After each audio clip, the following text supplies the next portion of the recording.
7월 첫 주, 다음 주 첫 주죠. 벌써 저희 교회 창립 43주년 되는 주일입니다. 교회는 얼마나 오랜 역사를 간직하고 있는가, 이것도 우리가 중요할 수 있지만은 내용적인 면에서 교회다운 교회라고 말할 수 있는가, 여기에 이제 이 포인트가 있습니다. 저희 교회는 창립 기념주일을 즈음해서 우리 교회가 교회다운 교회인가를 스스로 질문해 보고 있습니다. 우리 교회가 걸어온 길을 점검해 보고 우리 교회 미래를 확인해 보는 겁니다. 올해도 교회 창립 기념일을 중심으로 우리 교회는 어떤 교회가 되어야 하는가, 이거 질문해 보면서 설교를 준비해 보았습니다. 또 오후에는 이 시대에는 어떤 교회가 되어야 하는지를 생각해 보는 세미나도 준비했습니다. 내가 다니는 교회가 어떤 교회인가, 내가 다니는 교회가 어떤 교회를 지향하고 있는가, 진지하게 고민하는 시간이기 때문에 여러분들이 좀 많이 참석하셔서 우리 교회가 어디에 서 있고 어디로 가고 있는가 함께 그렇게 고민해 볼 수 있기를 바랍니다. 요즘 시대를 그 인구론적인 입장에서 정리해 본다면 저출산 고령화 시대, 이 한마디로 딱 정리가 돼요. 저는 고령화 사회라는 말보다는 100세 시대라는 말로 사용하는 게 좋다고 봅니다. 고령화 하면 어쩐지 생기가 좀 없고 우울함이 연상되고 부정적인 느낌이 듭니다. 100세 시대, 그러면 어때요 여러분? 미래지향적이고 희망적으로 들립니다. 이 때문에 우리 교회에서는 고령화라는 단어보다는 100세 시대라는 단어를 사용하려고 합니다. 최근의 보험 통계 자료에 의하면 남성 평균 수명이 86.3세이고요 여성 평균 수명은 90.7세로 나와 있습니다. 아쉬운 점이 있다고 한다면 건강 수명이 평균 수명이어야 하는데 건강 수명은 이보다 훨씬 낮을 것으로 보입니다. 그렇다 하더라도 이제 우리가 100세 시대를 맞이했습니다. 저의 관심은 100세 시대에 교회는 무엇을 해야 하는가, 이 문제입니다. 제 청년 시절에 교회란 사람들을 천국으로 인도하는 공동체, 이렇게 이제 배웠습니다. 그 당시에는 그 정의가 매우 타당성 있게 들렸습니다. 죽음에서 제외되는 사람은 없습니다. 누구라도 죽음이라는 거대한 벽 앞에서 삶이 막힙니다. 죽음에 주눅 뛰어 살아가는 사람들에게 교회는 죽음을 넘어서는 천국, 하나님 나라를 심어주었습니다. 인간은 이 땅에서의 삶이 다가 아니라 죽음 너머에 하나님이 예비하신 영원한 세계가 있음을 강조했습니다. 죽음 앞에서 절망하는 사람들에게 천국이라는 희망을 선포한 교회는 우리 사회에 대단히 큰 공헌을 하였습니다. 그런데 이제 사회 환경이 여러분 바뀌었습니다. 인구조사를 처음 하기 시작한 때가 1960년대인데요 이때 평균 연령이 53세였습니다. 우리 사회는 지금보다 훨씬 짧은 연령에 근거해서 사회의 모든 구조가 이렇게 형성이 된 겁니다.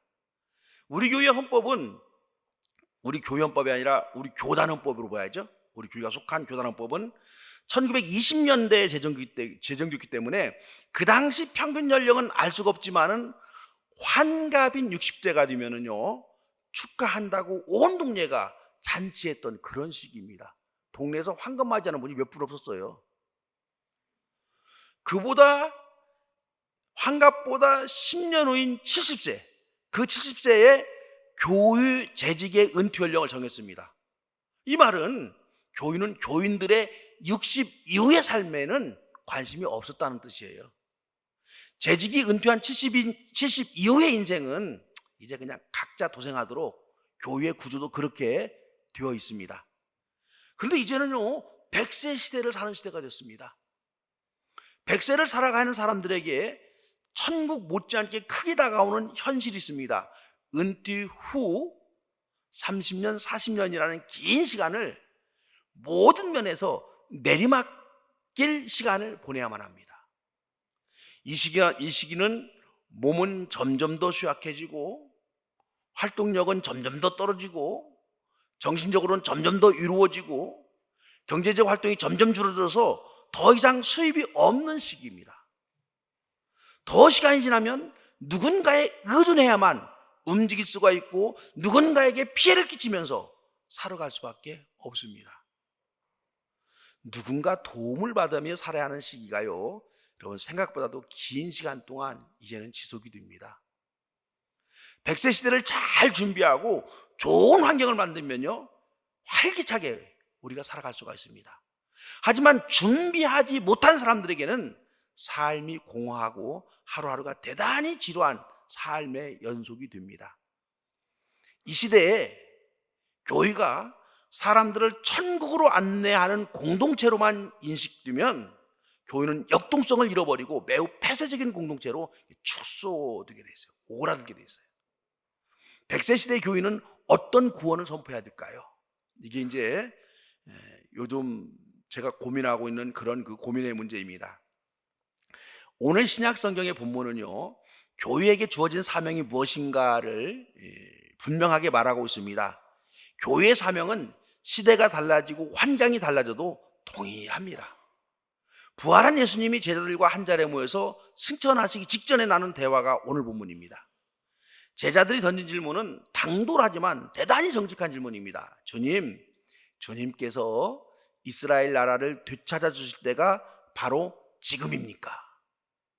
이 질문은요, 종말의 때가 지금입니까? 하는 질문이에요. 마지막 날에 유대인의 메시아가 이 땅에 와서 지배자 로마를 심판하고 지금 지배당하고 있는 유대 나라가 온 세상을 다스리는 나라로 세워지게 될 것이다, 이런 확신과 믿음을 대부분의 유대인들이 가지고 있었습니다. 그러니 예수님을 메시아로 알고 따르던 제자들이 예수님이 십자가에 돌아가시자 대단히 실망할 수밖에 없었습니다. 그런데 다시 부활하신 모습을 보면서 예수님의 말로 진짜 메시아임을 이제 확신했습니다. 그래서 질문합니다. 주님께서 이스라엘을 되찾아 주실 때가 지금입니까? 이제 죽음을 이기시고 부활했으니 유대는 로마에게 지배당하는 나라에서 로마를 지배하는 나라로 바뀌게 되는 겁니까? 그런 질문이에요. 종말에 대한 궁금증과 역사의 끝날에 대해서 알고 싶어하는 호기심은요, 예나 지금이나 마찬가지입니다. 아마 여기 계신 분들도요, 신앙의 연륜이 깊고 짧고 간에 종말이 언제입니까? 이런 질문이 가장 묻고 싶은 질문이고 가장 듣고 싶은 대답일 겁니다. 이에 대한 예수님이 대답합니다. 때와 기한은 아버지의 권한이니 너희는 알 바가 아니다. 이 제자들 입장에서는 대단히 서운한 대답이죠. 종말에 관한 때는 아버지의 절대적 주권에 속해 있으니 알 수도 없고 알려고 애쓸 필요도 없다, 이런 말씀이에요.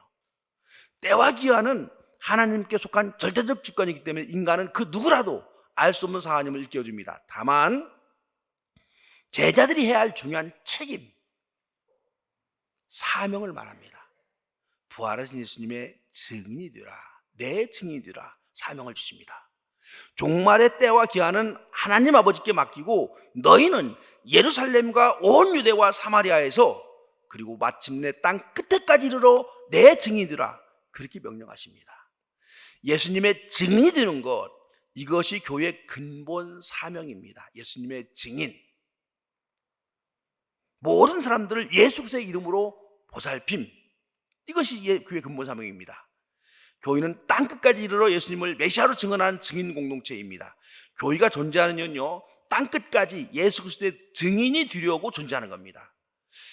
여기서 우리가 좀 생각해 볼 점이 있어요. 그냥 넘기지 말고, 땅끝은 어디를 말합니까? 땅끝은, 지금까지는요, 이 땅끝을 지역적으로만 해석해 왔습니다. 전 세계 곳곳에까지 교회를 세우는 것이 예수님이 주신 사명으로 그렇게 알았습니다. 이 때문에 기독교는 믿지 않는 나라와 인종과 문화에까지 무섭게 전도하는 그런 종교입니다. 땅끝까지 증인이라, 이 사명을 완수하기 위해서 기독교는 전 세계에 해외 선교사를 보냈습니다. 지금은 전 세계 어느 곳에든지 간에 기독교가 전파되지 아니하는 곳은 없습니다. 교회는 2000여 년 동안 땅끝까지 가서 증인이라는 사명을 충실히 감당했다, 이렇게 우리가 평가할 수가 있습니다. 그런데 여러분, 이제 시대가 달라졌어요. 교회가 없는 지역이 없을 정도로 기독교는 세계 종교가 되었습니다. 이제는 땅끝을 좀 다르게 해석할 필요가 있습니다. 땅끝까지라는 이 단어를 지역을 넘어서서 삶의 위기에 처한 모든 사람들, 그렇게 우리가 여러분 해석할 수 있어야 되는 겁니다. 이 땅을 살아가는 사람들이 땅 끝에까지 밀려가서 사는 사람들이 너무너무 많이 있습니다. 건강을 잃고 절망하며 살아가는 사람들이 땅 끝에 서 있는 사람들입니다. 부모를 잃고 어린 나이에 소년 소녀 가장으로 힘겹게 살아간 아이들이 땅 끝에 서 있는 사람들입니다. 눈에 넣어도 아프지 않을 자식을 잃고 살아야 할 이유를 찾지 못해서 공허하게 살아가는 사람들이 땅 끝에 서 있는 사람들입니다. 불경기로 인해서 직업을 잃고 사업에 실패하고 경제적 파산에 직면한 사람들, 이런 사람들이 여러분 땅 끝에 서 있는 사람들입니다. 인생의 방향을 잡지 못해서 방황하다가 자살을 꿈꾸며 버거운 시기를 보내는 청소년들, 이 청소년들이 땅 끝에 서 있는 사람들입니다. 왜인지도 모르게 전쟁에 동원되어서 비참하게 왜 죽어간지도 모르는 그 전쟁터의 젊은이들, 그런 사람들이 땅 끝에 서 있는 사람들입니다. 목사로 살아온 제 눈에 보이는 그 땅 끝에 서 있는 또 다른 사람들이 보입니다. 100세 시대를 은퇴를 하고 은퇴 준비를 충분히 하지 못한 채 은퇴의 삶을 살아가는 사람들이 땅 끝에 서 있는 사람들로 제 눈에는 보입니다. 러시아의 문학가인 솔제니친이 인생을 25년씩 3막으로 나누었다는 말씀을 제가 들은 적이 있습니다. 25년 1막은 사람 대우 받으면서 인생을 준비하는 시기입니다. 2막 25년은 말처럼 열심히 일하면서 그렇게 인생을 살아가는 시기입니다. 3막 50년 이후에는 은퇴해서 집을 지키며 사는 시기라고 솔제니친은 그렇게 인생을 정리했습니다. 그리고 인생 3막 이후부터는 누군가에게 의존하며 살아가게 된다, 이렇게 말합니다. 요즘에는 수명이 길어졌기 때문에 이것을 우리가 30년, 3막으로 나누면 되겠죠? 목사인 제 눈에는 모든 삶의 자리에서 물러나서 인생을 3막을 살아가는 시기를 맞이한 사람들이 땅 끝으로 밀려가는 사람들로 그렇게 보입니다. 인생 3막을 살다 보면은요, 언제 건강이 약화될지 모릅니다. 누군가를 의존해서 생활해야만 하는 그런 시기를 갑자기 맞이하게 됩니다. 여러분, 누구도 장담할 수 없습니다. 어제 매우 건강했던 사람도 오늘 유명을 달리할 수가 있고, 어제 건강했던 사람도 오늘 병상에 누워서 누군가의 도움을 받아야만 되는 그런 상황에 빠지기도 합니다. 그러기 위해서는 인생 3막을 살아가는 시기에 접은 사람들은 누구라도 자꾸만 땅 끝으로 밀려가는 삶을 살게 된다라고 봅니다.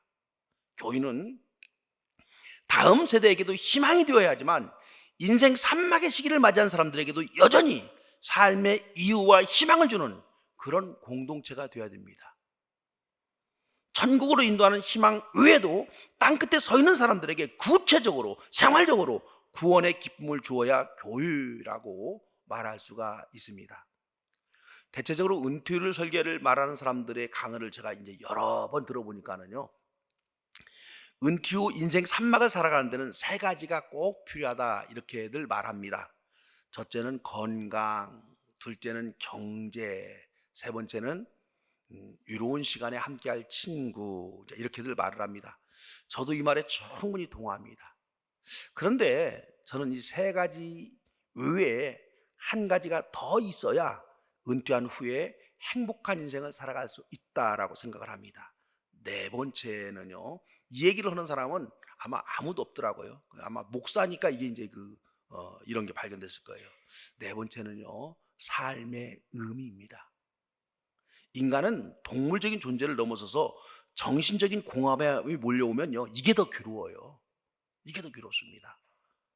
육체적 배고픔보다도 영혼의 배고픔이 더 여러분, 인간은 괴롭습니다. 자신이 가정적 책임을 다하고 사회적 책임도 다하고 이제 인생 3막을 살아가는데, 그럼에도 불구하고 더 살아야 할 이유가 있는가 하는 질문에 대답할 수 있어야 인생 3막이 여러분 공허하지가 않습니다. 노인 자살률을 조사해온 이래로 우리나라가 지금까지 OECD 국가 중에서 노인 자살률 1위를 계속해서 차지하고 있습니다. 명절이 되면 자살을 시도한 노인들이 급증한다고 합니다. 고독한 거죠. 그런대로 남들처럼 밥 세 끼는 먹고 살 수가 있는데 고독, 허무, 외로움을 견딜 수가 없습니다. 여러분, 고독한 건요, 둘이 있어도 고독해요. 함께 있어도 고독해요. 그러다가 명절이 다가와서 허락함을 극복하지 못하면 극단적인 선택을 합니다. 이 때문에 100세 시대에서 인생 산막을 살아가는 사람들에게 필요한 요소는 건강, 돈, 친구, 그리고 삶의 의미, 삶의 이유, 이렇게 말할 수가 있습니다. 이제 교회는 100세 시대를 살아가는 사람들로 하여금 각자 도생하도록 만들어서는 안 되는 거예요. 우리가 70까지 재직을 정했는데 70 이후의 삶에도 교회가 긴밀하게 살펴보고 그들의 삶에 큰 도움을 줄 수 있어야 되는 겁니다. 교회가 땅끝에 서 있는 사람들의 문제점을 잘 파악해서 꼼꼼히 계획을 세우면 인생 산막을 맞이한 사람들에게 교회는 충분히 희망을 줄 수가 있습니다. 100세 시대의 교회 사명은 인생 산막을 맞이한 사람들에게도 함께 어울려 살면서 건강, 경제, 친구, 그리고 삶의 의미를 부여하는 그러한 사명이 교회에게 있습니다. 오늘 읽은 구약 욥기는요, 이렇게 끝납니다. 사실 구약 욥기 마지막만 읽으면 42장이라는 긴 두꺼운 그 책을 갖다 다 읽은 것이 되는 거예요. 화면 한번 볼까요? 어떻게 끝나고 있는가? 같이 한번 읽어봅니다. 화면을 보면서요. 그 뒤에 욥은 140년을 살면서 그의 아들과 손자 4대를 보았다. 욥은 이렇게 오래 살다가 세상을 떠났다. 일반적으로 여러분, 장수는 복이라고 말합니다. 욥이 얼마나 오래 살았는가 하면 욥이 고난을 당한 후에 140년을 더 살았다, 이렇게 말합니다. 그러니까 70인역이라는 성경에는요, 욥이 240년 살았다, 이렇게 말합니다. 그러니까 이 성경은 원문 히브리어를 보고 보는 거예요. 헬라어로 보니까 70명에는 240년이라고 기록되어 있습니다. 아들, 딸 많이 낳고 오래오래 살다가 세상을 떠났습니다. 이 말은 언뜻 보기에는 우리가 동화 속에서 나오는 아주 듣기 좋은 구절로 그렇게 보는 거죠. 하지만요, 욥이 당한 비극을 전제하고 본다면 이게 그렇게 목가적인 구절이 아니에요. 대단히 큰 뜻이 여러분 담겨 있습니다. 욥은 의롭게 살았으면서도 건강, 재산, 10명의 자식을 다 잃어버렸던 사람입니다. 이런 욥이 여러분 더 살아야 될 이유가 있을까요? 이런 질문을 가지고 이 구절을 보면요, 이 구절에서 참으로 깊이 있는 의미를 발견할 수가 있습니다. 어떤 사람들은요, 재산을 잃으면 절망해서 목숨을 끊습니다. 어떤 사람들은 건강을 잃으면 낙심해서 목숨을 끊기도 합니다. 어떤 사람들은 사랑하는 사람을 잃으면 인생을 비관하고 목숨을 끊기도 합니다. 함께 살다가 사랑하는 사람이 먼저 떠나면 절망하고 낙심하고 그 마음은 누구도 몰라주는 거예요. 그런데 욥은 재산, 건강, 사랑하는 자식, 이 모두를 여러분 잃었습니다. 이런 욥이 더 살아야 될 이유가 있을까요? 살아서 얼마나 더 큰 영광을 보려고 더 살아요? 여러분은 어떻게 생각하세요? 이런 불행을 당한 욥이 더 살아야 될 어떤 이유가 있다고 여러분 생각하세요? 어쩌면 욥은요, 죽는 것보다 사는 것이 더 치욕적이고 고통스러울 수도 있었습니다. 재산 잃고 자식 잃고 건강을 잃은 이 엄청난 사건을 겪은 후에도 욥은 열심히 140년을 더 살다가 수명이 다해 죽었다, 그렇게 기록은 되어 있는데 이 마지막 구절이 여러분 아주 어색합니다. 욥기 시작은요, 욥이 하나님을 경외하는 인생이었고 늘 예배하는 삶이었고 회개하는 인생임을 강조합니다. 그래서 하나님이 칭찬한 사람이 욥이었어요. 그런데 마지막에는 욥이 140년을 살면서 예배했다, 이런 말이 없어요. 하나님을 경외했다, 이런 말도 없습니다. 예배를 안 드린 건 아니겠지만 처음 욥의 신앙을 강조하던 그 시작 부분과는 끝부분이 상당히 온도 차이가 느껴지는 그런 결론입니다. 욥이 나중에 보상을 다 받았으니까 살았죠, 그렇게 여러분 할지도 모릅니다.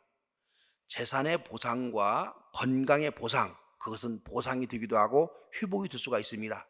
그런데 여러분, 10자식이 비참하게 죽였는데 20자식 다시 얻었고 더 잘생긴 자식 얻었다고 보상이 여러분 됩니까? 그게 보상이 되는 거예요? 부모는 자식이 죽으면 어디에 묻는다고 합니까? 가슴에 묻는다고 하잖아요. 이 말은 뭐냐면은 부모는 자식이 죽으면 죽은 자식을 절대 잊을 수가 없다, 그 말이에요. 절대 못 잊습니다. 욥은 수명이 다하는 날까지 자식들의 죽음만 생각하면 자다가도 깨어나고 가슴이 너무너무 아팠을 겁니다. 욥은 자신이 더 큰 보상을 받았고 앞으로 지금까지 했던 건 일보다 더 큰 일을 할 수 있었기에 열심히 산 것, 그거 여러분 아니에요. 이 비참한 사건 속에서도 욥은 자신의 생명을 중도에 꺾어서는 안 되는 어떤 이유가 있음을 깨달았습니다. 당대 의인이고 그 시대에 영웅으로 살아온 욥은 그때 인생과는 무언가 보람있고 가치 있는 일을 하면서 살아가는 것, 이것이 축복받은 삶인 줄 그렇게 생각을 했습니다. 자신이 영웅으로 일하며 살 때는 큰 일을 하며 사는 것이 인간다운 삶을 사는 것으로 그렇게 여겼습니다. 주인공으로 살아간 것이 하나님이 인간에게 부여한 사명과 책임을 감당하는 아름다운 존재라고 그렇게 보았습니다. 그런데 고난당한 후에 욥이 깨달은 인생이라고 하는 건 그런 게 아니었어요. 그런 게 아니었어요. 별 의미도 없고 별 가치도 없다고 생각되는 그런 인생들, 남에게 도움만 받고 이웃에게 업신여김을 받는 그 열악한 환경에 처한 사람들, 그런 사람들의 인생도 소중한 인생임을 욥은 깨닫게 되는 겁니다. 그 인생도 하나님의 눈으로 보면 아름답고 존귀한 인생임을 욥이 고난을 겪어나고 난 후에서 아는 거예요. 재산도 없고 건강도 약해지고 사회에서 해야 할 사명도 별로 남아있지 않으면서도 단순히 그냥 사는 겁니다. 그냥 사는 것. 그냥 사는 인생, 그것도 인생이고 그 인생도 하나님 앞에서 너무너무 소중한 인생입니다. 그냥 산다는 것은 특별한 일 또는 재미있는 일이 없어도 사는 것을 말합니다. 능력을 가지고 세상에서 자기 실현을 하고 자아 성취를 하며 살아야 한다고 생각하는 현대인들에게는요, 단순히 그냥 산다는 것은 무능력하게 보입니다. 그냥 사는 인생은 모든 사회적 활동에서 은퇴하는 이후에나 생각해 볼 그런 일로 보입니다. 그러나 욥은 자신이 불행을 당하고 자신이 가진 모든 것을 다 잃어버린 후에 깨달은 것은 그냥 사는 인생의 의미입니다. 단순히 존재함의 은총입니다. 그냥 있음의 충만함입니다. 욥은 아무것도 소유하지 아니했고 아무 할 일도 없고 그저 자신의 목숨 하나 연명하기 위해서 살아가는 인생이더라도 존재하는 것 그 자체만으로도 하나님의 놀라운 은혜이고 은총이다, 이 사실을 욥은 깨닫게 되었습니다. 욥은요, 자신이 그렇게 무력한 존재로 전락한 뒤에 알게 된 사실입니다. 큰 고난을 겪은 후에 욥은 자식을 앞세운 부끄러운 인생이라고 자책할 수도 있습니다. 그래도 자신에게 주어진 삶은 소중하기 때문에 기나긴 시간을 삶을 포기하지 않냐고 오래 살았습니다. 역사에서 영웅적인 삶을 사람들만이 훌륭한 인물이 여러분 아닙니다. 오래의 인물로 선정되어야만이 보람있고 가치 있는 인생을 사는 게 아닙니다. 화제의 인물이 되어서 많은 기자들에게 사진 찍혀야만이 잘 사는 인생, 그거 아닙니다. 여러분, 하나님 안에서 믿음의 눈을 가지고 바라보면 영웅이 아니어도, 주인공이 아니어도, 화제의 인물이 아니어도 살아있는 모든 사람들은 살아있음 자체만으로 귀중한 인생입니다. 하나님은 우리 모두를 그렇게 여러분 창조하셨습니다. 우리는 보통 무언가 할 일이 있는 사람들, 특수하고 전문적이고 대단한 일을 하는 사람들, 이런 사람들은 하나님의 축복을 받은 사람이다, 이렇게 여러분 생각을 합니다. 특별한 존재들이 하나님께 사랑을 받고 있는 것을 생각합니다. 별 재주가 없어서 단순한 일을 하며 살아가는 사람들, 건강이 약해서 그저 제 몸 하나 간신히 추스리며 살아가는 사람들, 어디에서든지 인정받지 못하고 늘 뒤에만 있는 사람들은 하나님이 외면하고 있다, 이런 생각을 우리가 문득문득 합니다. 성공한 사람들에게만 축복을 빌어주는 사회에서 실패한 사람들은 기가 죽는 것, 그것이 여러분 사실입니다. 하나님마저 성공한 사람들 편에 서 있는 것 같을 때가 여러분 있습니다. 하지만 하나님은 땅 끝에 서 있는 사람들의 인생도 축복하십니다. 무언가를 이루고 업적을 남기고 언제나 앞서가는 대단한 사람이 아니더라도 하나님은 그저 존재하는 모든 사람들에게 은혜와 사랑을 베푸십니다. 시시한 일을 하며 살아가는 사람들 할지라도 존재한다는 사실만으로도 그 삶은 소중하고 가치가 있습니다. 이것이 교회가 이 시대에 선포해야 하는 구원 이야기다라고 생각이 듭니다. 여러분, 이 세상에서 아름다운 것 중에 하나가 무지개죠. 무지개를 보면 누구라도 야, 무지개다 감탄하잖아요. 무지개가 참 예쁩니다. 근데 이 무지개를 이렇게 분석해 보면은요, 그거 대단한 거 아니에요, 여러분. 그저 단순한 물방울들입니다. 이 단순한 물방울들이 어디에서나 볼 수 있는 것들인데 언제든지 비우면 공중에 떠 있습니다. 흔한 현상입니다. 물기가 남아있기 때문에 그런 거예요. 근데 이런 평범한 물방울이 아름다운 색깔을 이루는 멋진 무지개가 되어서 빛나는 이유는 물방울에 태양빛이 비치기 때문입니다. 빛이 비치기 때문에. 평범한 물방울이지만 태양빛이 비치게 될 때 멋지고 감탄을 자아내는 비범한 무지개로 그렇게 변합니다. 백세시대 인생 산막을 살아가는 사람들의 인생도 하나님의 후광이 있으면 무지개와 같이 아름다운 비범한 인생이 될 수가 있습니다. 우리 인생이 평범하고 시시하고 별 볼 일 없는 것 같고 그저 단순히 살아가는 인생이라 할지라도 예수 그리스도의 생명의 빛이 비추면 우리의 인생도 무지개처럼 찬란하게 빛을 발하는 축복의 인생이 됩니다.